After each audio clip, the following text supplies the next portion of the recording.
Hi, my name is Gesa. I'm a founding partner at the investment firm Auxxo. Next to that, I'm also a venture partner at Entrepreneur First and a board member at the German Startup Association. And I also started a group of female investors, which is called Evangelistas.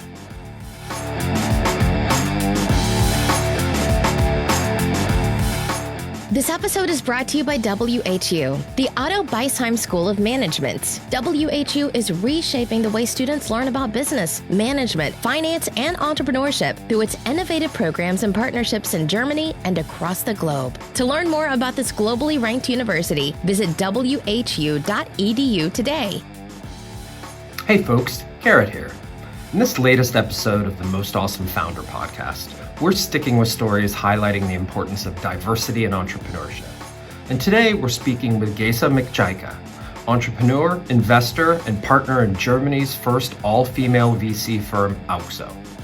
Of course, we're discussing diversity in startup world, the disparity of capital deployed to male versus female founders, the competitive advantage of leading an all-female VC, and so much more. Gesa is truly an advocate for equality and an inspiring voice in the German startup ecosystem. There's so many takeaways and much to learn from this episode, so I hope you enjoy it.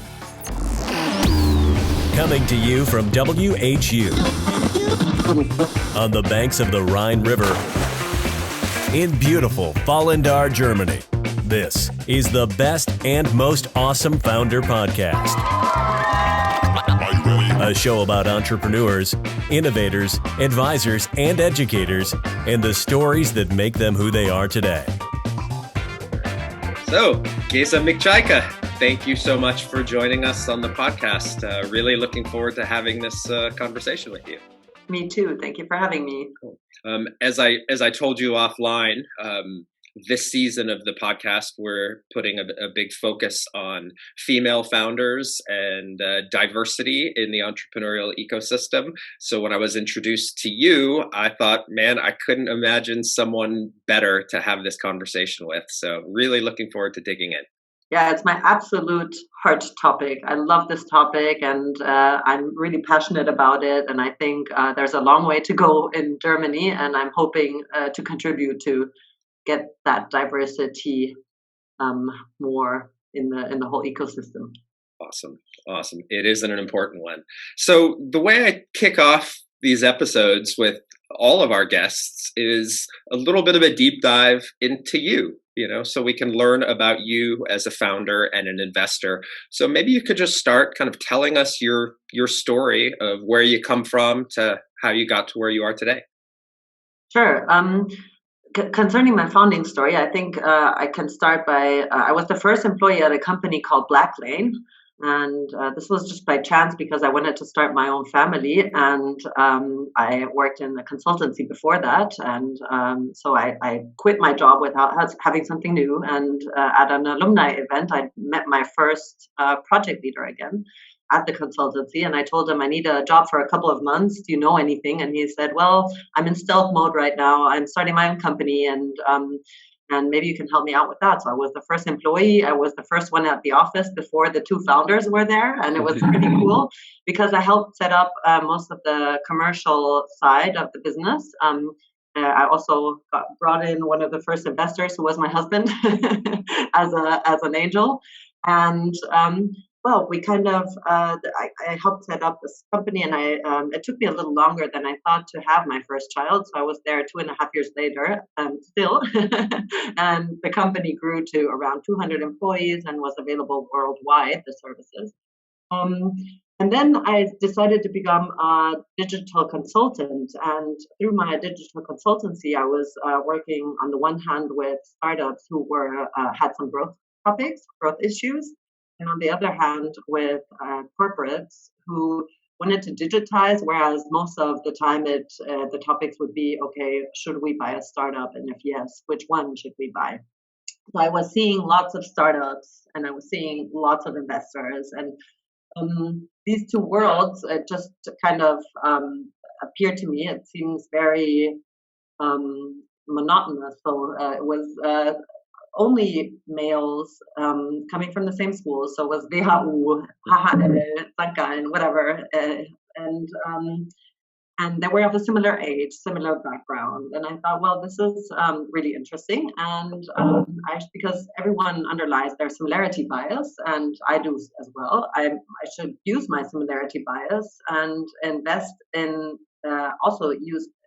invest in this area, because I would probably be seeing different founders and different topics, and finding a niche which hopefully can make me really rich. So that's how I basically started. And my co-founders had a similar idea to me, and we got together and we said, okay, let's just tackle this, and why don't we found Auxxo, and then we use our similarity bias and invest, and probably we're going to find things that the typical VC won't look at, and we will find attractive returns with that. And that's how we started. And since we've done 10 investments within Auxxo, and 7 of those teams actually have at least one female founder. And there's only one team which is all male German. So that's basically our story. Cool. So you dove into a world and a space, as you mentioned, that is pretty male centric, at least in Germany, arguably all over the world. Did you find any opportunities or obstacles as a result of being an all female VC team? I would say only opportunities in this case, because look, what I always I try to describe it this way: these people see guys in a blue shirt the whole day and and every day, and then these 3 women come along, and they're just happy to talk to you and happy to discuss with you, because it's just a different perspective that you bring in, and that's why I would say it was only an opportunity, and that we have only encountered open doors. All the VCs really are helping us with due diligence, for example, or if we need an opinion, we can always call up many people who are working in VCs and who are really open to helping us. And I think there's also, because the whole diversity issue is such a big issue, that they also like discussing with us about it. And our approach was always to say we invest in 2 areas. The first one is sustainable growth, just opposed to what a typical VC needs. A typical VC would need exponential growth, and we think that cash efficient business models also lead to the same returns. And on the other hand, we like investing in, we call it founders with a progressive DNA. So those are people who are impact driven, who think diversity is important, who use Work 4.0 in their own companies, and so on and so forth. And what we noticed is that, why I'm saying it's an opportunity also, we started investing this way, and then Corona hit, and all the VCs noticed that this type of thinking, like the sustainability part of the whole investing, is something that is can be attractive. And since then, it's actually pretty funny that we've been having so many conversations with people who ask us, so how does that work with the cash efficient business models, and how do you evaluate them, and how do you get to know them, and so on and so forth. So it's I think it's really nice that we can give something back after having gotten so much out of this VC ecosystem. Indeed. Are you guys focusing on any particular sectors in your investments? Yes, we have several sectors which are just like health tech, med tech, food, HR. We have fintech. There's different sectors we look at. I would say all of them have to have some kind of good for the world. So we try to invest into companies that have some kind of positive outcome for the society or for the world. Gotcha. You know, there's a lot of talk about, I think a lot of people are recognizing the power of diversity. You know, diversity of gender, of ethnicity, of experience makes stronger teams. And in the topic of female entrepreneurs, in leadership, oftentimes you see some real competitive advantages when you have female leadership in an organization. Would you say that you guys are finding that you in a competitive space where deal flow is arguably limited and capital is more, at least more readily available than in years past, would you say that you might have a competitive advantage because of the makeup of your organization? Yes. Yeah. Yes, I would say so. I think the competitive advantage, and it's sad to say, but it's just because of the makeup of our team that we do have the competitive advantage at the moment. We get a lot of deal flow. We get a lot of PR. We just because the diversity is a topic that is being addressed by everyone, by politicians, by VCs, by everyone. People really want to have us take a seat at the table in some kind of way, and that is a competitive advantage. I think I don't know, 10 years ago probably, or 5 years ago, I would never have been asked to join the board of the German Startup Association. But nowadays, since diversity is such an important part, the makeup of the board is important, and it needs to have some kind of representation of how society looks like. And it is a competitive advantage at the moment, definitely.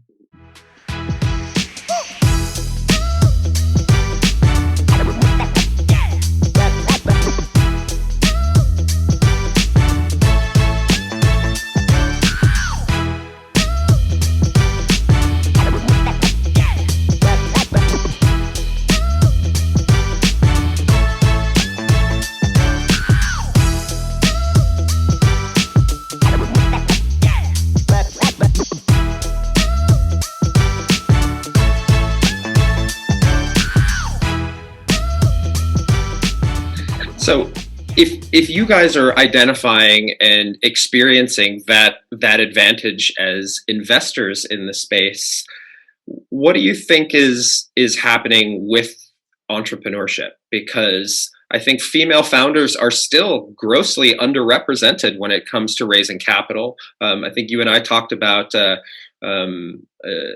report that came out recently that was showing how female founders are still such a small fraction of the ecosystem. What do you see as those kind of impediments? What is creating the data that makes it so underrepresented in the space in general? What are those obstacles? Yeah. Maybe I can go into the study. So this year, the German Startup Association published the Female Founders Monitor for the third consecutive year in collaboration with Google.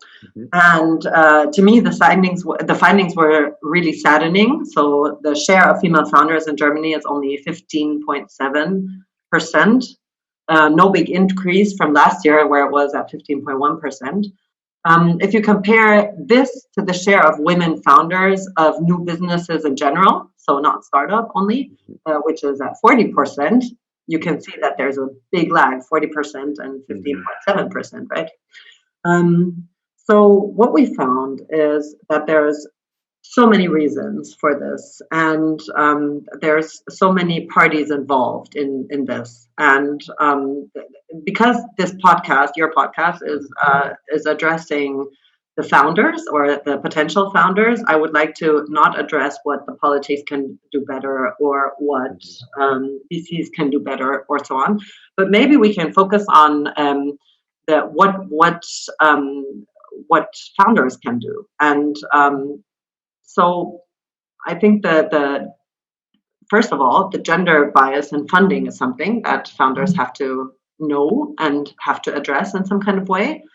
And the second is the lack of networks that especially female founders have.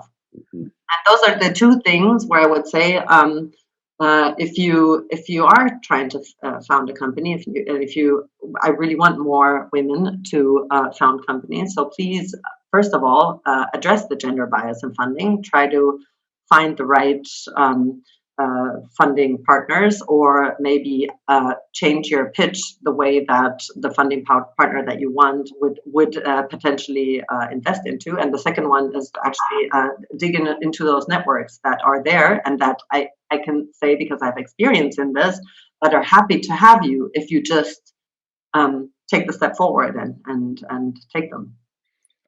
That's really great advice. I want to jump into both of those topics with you a little bit: the gender bias in funding and the networking side of things. Just to tackle the first one, this gender bias in funding. I have some hypotheses on why that might exist. There's definitely some old narratives about, women working and what if they get pregnant and yada, yada. I still hear it to this day sometimes.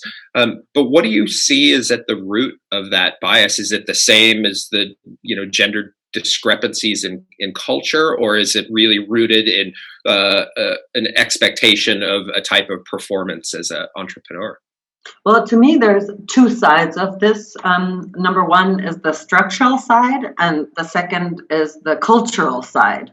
From the cultural side, there are things that you just addressed. For example, well, the woman has a baby and so on.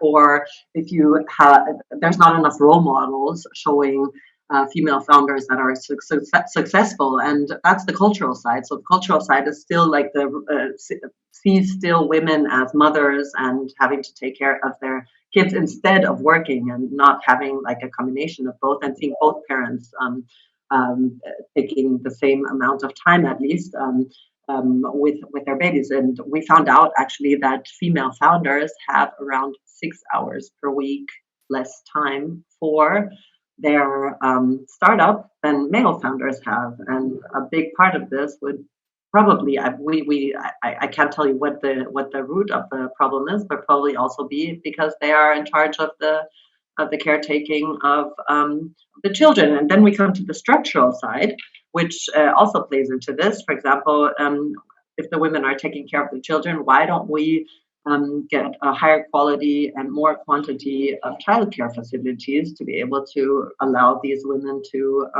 work the way that they want to work, for example. And a big structural part is the makeup of the VCs. And they are just, especially if you're looking at the management team, there is not a lot of women there. And as we talked about the similarity bias already, and the similarity bias just applies to all of us. So if there's only men up there, then the logic consequence out of that is that if they don't have anything in place, for example, there's specific mechanisms that you can use to offset the similarity bias and to look beyond the fit. For example, getting an impartial devil's advocate who has not seen the team, has not seen the name of the founders, has not seen the schools that the founders come from, or delete names and photos and schools from pitch decks, or have unconscious bias trainings, etc., etc. So if they don't have that, then it's just normal that their similarity bias will lead them to invest into founders that are similar to them and topics that just appeal to them. Right. That's what I do as well. I'm not judging, because I think that's just the way it is. You use your similarity bias, and it's obvious that you do. So maybe the structural change needs to be done. And if you see, for example, the governmental funds, the governmental funds in Germany, which are Coparion, HTGF, and KfW Capital, since 20 years, there has been no women in the management board of these. And I'm addressing all these people, like the state as a limited partner. You should really address the issue of diversity in your funds, and make sure that there is a diverse management board in the fund. I want to ask you something about that same topic, just from the perspective of the founder. I had a great conversation a few episodes ago with Franziska Leonhardt of Avenida. Yeah. And she told this story when she was general counsel for Rocket and she became pregnant. She went to Olli Samor and offered to resign, and literally said, "Hey, I'm pregnant. I understand what that means. I'm willing to resign." And Olli said, "Are you crazy? We need you. We absolutely not. Figure out your childcare and let's get back to work." But she had this preconception that becoming a mom is going to be perceived as affecting her career. So she was even proactive in kind of taking herself down a notch. Is that something that is a concern too on the founder side, that they need to have a greater sense of confidence that Maybe in this case, she thought there was going to be a bias towards it, and there wasn't. Of course, it worked out really well in the end. But in terms of the founders themselves, women, is there some education that they need to be aware of, not just of the risks, but the flip side as well?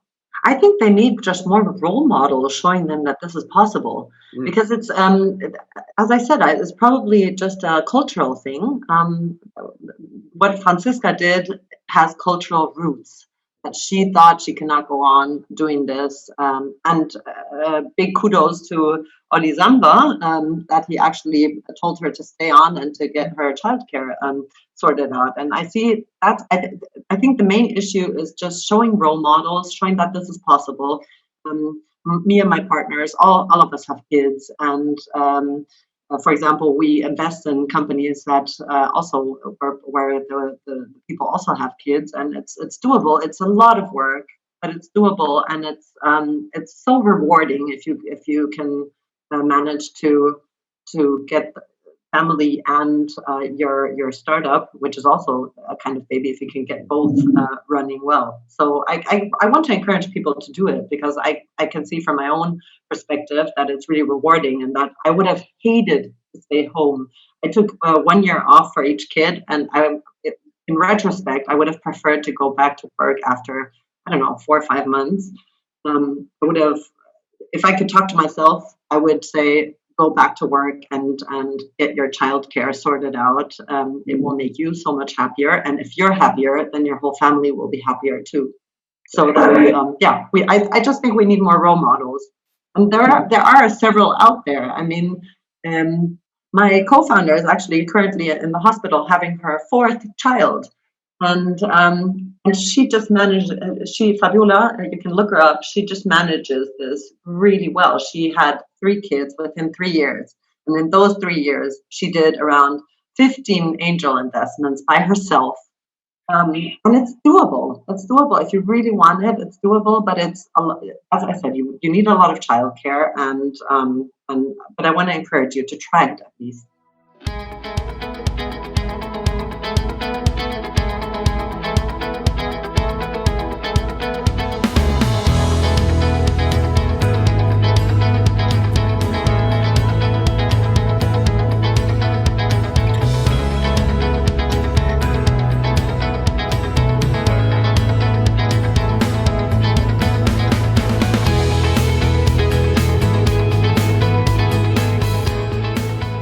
So I want to tackle the other part of our discussion. We talked about the gender bias in funding. The other really interesting point you made was the lack of networks. I'm a big believer, and I've had this conversation more than a dozen times of, it's not who you know, it's not what you know, but it's often who you know. If women and other people may have a disadvantage when it comes to having those kind of strong networks to build your startups, your organizations around, what do you see as some of the opportunities that women should look out for to be able to expand their networks? Yeah. Well, I think, first of all, you have to know networking is really important. So according to a study by, I think, LinkedIn and the Adler Group, 85% of jobs are filled through networking. This is something really relevant to know. And then there was a study by McKinsey and the Lean In organization, which found out that women actually network less than men. And if you see networking is super important, but women network less, then you have to ask yourself, why do they network less? And in my experience, so many founders told me that they don't like networking because they don't want to be in debt to someone, and they don't want to ask for favors or contacts or information. And I think networking is not about what can you do for me. It's about, first of all, it's about your company, and if that's the goal, how to get your company going, then maybe that should be a top priority for you. But it's about creating relationships and genuine connections. And it's about learning in general. And above all, it's helping your company grow. So what do I recommend? Like, what can you do? maybe start with your inner circle of close female contacts. That's like the probably the easiest starting point. Then there's ideas like you can start your own network. For example, I don't know of any network in Germany catering to female single founders. So that would be an idea. Why don't you set up, if you're a single founder and you're female, maybe you should get in touch with other single female founders and ask each other for help and use that network. And then also you should always ask for help or advice, because in my experience, men do that, just women don't. For example, I get emails every week from other VCs asking me, oh, for example, I'm coming to Berlin and holding a workshop. Do you know of any office space, conference room that we could use? Women never do that. It's always men doing that. I mean, just ask. It's about your company, and you want it to thrive.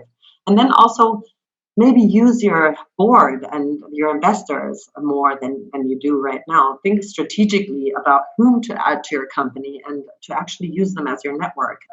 Like who has the right combination of skills, experiences, personality, and who can help you solve those strategic challenges that your company faces best. And founders don't think about board attendees.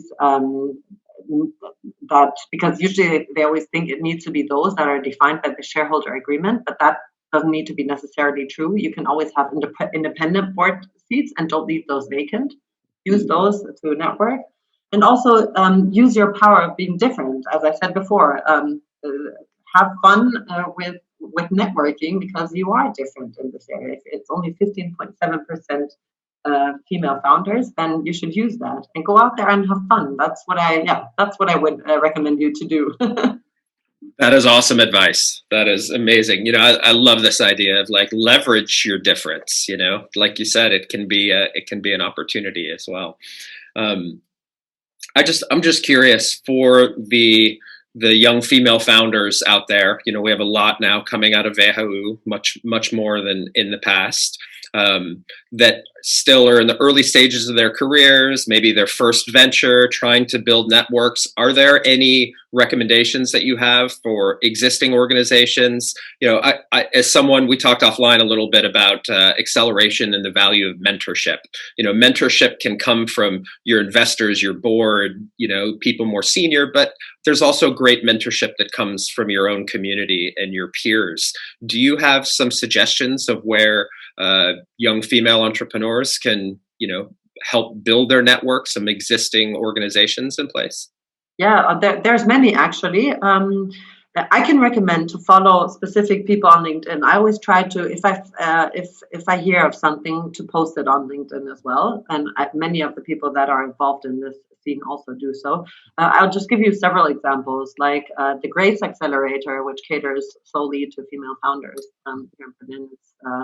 And Google for female founders is also another network, which is really good. And they provide lots of mentorship. And then the Entrepreneur First is something. If I were someone who wants to found a company and who is just starting out, I think I would use that network, because they leverage so many good people in there and bring them together and help them work on their ideas and get seed funded as fast as possible. But there's many others out there. I mean, these are just just a few of the examples. I would say it needs a little bit of research. Yesterday, someone on LinkedIn posted a whole list of contacts and networks catering to female founders. I asked them to provide this list to me, and if anyone listening to this podcast is interested in it, I'm hoping to get it today or tomorrow. I would be happy to share this with you too. Wonderful. I want to ask you kind of one more good content question, which is, in your lifetime of experience as a person in business and now as an investor, you look back, if you had one piece of advice that you could impart on young aspiring entrepreneurs, what would that piece of wisdom be? Resilience. Be resilient in everything that you do. Don't get like if you get your first no, it doesn't really matter. Try to get 100 no's before you actually change whatever you're working on. Try to get as much feedback as possible and be resilient. That's my main. Actually, that's my main learning. If you, as I said, I think 1, 2, 3, or 4 no's 10 years ago would have offset me from an idea. But when we founded Auxxo, I got so many no's, and people were telling me, "Oh, this is not going to work because the whole VC funding logic won't work with what you guys are doing." And so far, I mean, we can't tell if it's going to be successful or not right yet because we're only 2 years old. But it's looking good. So be resilient and try it out. Don't let others. If 100 people tell you this is not a good idea, maybe you should think about it and maybe you should really consider what they're saying. But get those 100 no's before actually not doing something. I love that. You know, I always laugh how there's a lot of times there's not an English translation for a German word. I don't know if there's a German translation for the English word grit, you know, and having entrepreneurial grit, this perseverance, resilience, and effort all combined together, I think is such a defining characteristic of what makes a successful entrepreneur. So that's great wisdom. Couple quick rapid fire questions for you that I ask all people that are on the podcast, just to get a little bit of insight into the person rather than just the entrepreneur. But I always learn a lot about someone by looking at what's on their bookshelf. So could you maybe recommend a book on your bedside table, something you're reading or something that you think would be great reading for the listeners here? Well, I try to read as much as I can, but having 2 children, I fall asleep really early. So it takes me long to read books. And I've been reading since, I think, 2 weeks, the same book, which I can only recommend to people who are strong at the moment, because it's called The Choice. And The Choice is a horrible story of 3 sisters, actually a whole family, and they went to Auschwitz, and it's just horrible. It's absolutely horrible. But it's a biography of the writer. I forgot her name, and I think it's a great book to read, just to know how blessed we are that we live in these times, and that we are. Yeah, that we're, even if Corona is taking place right now, I'm really happy to be in Germany, to have no war at the moment, and so on. So that's what I would say. Amen to that. All right, one more question for you, which is what's cycling on your playlist these days? You got a recommendation? Most of the songs I play are children's songs because we're in lockdown. I'm in quarantine with my kids, so right now it's a lot of Simone Sommerland and Volker Rosin. But we also have a playlist which we are listening to a lot right now, and it's the greatest hits of all times with people like Frank Sinatra and Louis Armstrong and so on. So I just like looking at the old, or listening to the oldies right now. That's a great way to wrap up the day. Kids are asleep, glass of wine in hand, and a little old Blue Eyes playing in the background. That sounds awesome. Gesa, where can listeners that want to learn more about the work that you do, where can they find you online? LinkedIn is the easiest way to connect, especially if you're a female founder wanting someone to invest into your company. Please reach out. But we also have a website, which is auxxo.de, auxxo.de. And I mean, feel free to reach out. I'm really happy to at least invest, I don't know, one call to help you, especially if you're a female founder. And that is the power of networking. Exactly. Gesa Miczaika, thank you so much for taking the time out of your busy day to have this conversation. I really look forward to sharing it with our audience and sharing some of those wise words of wisdom that you have provided. It was a pleasure. Thank you, Gerrit. This was so much fun. Thank you. Awesome. Cheers. Well, folks, that was Gesa Miczaika, partner at Berlin-based venture capital firm Auxxo. To learn more about Gesa's work, go to auxxo.de. That's AUXXO.de, or connect with her on LinkedIn. Next up, we'll be introducing you to Robert Ermich, WHU alum and founder of Dine Handy, OnTruck, and an exciting new stealth healthcare startup. We'll be discussing Robert's journey from WHU to Rocket Internet to building multiple successful ventures. Until then, be sure to check out our website at mostawesomepodcast.com, follow our channel on YouTube, and subscribe on Spotify, Apple, or your favorite podcast streaming service. Bis nächstes Mal.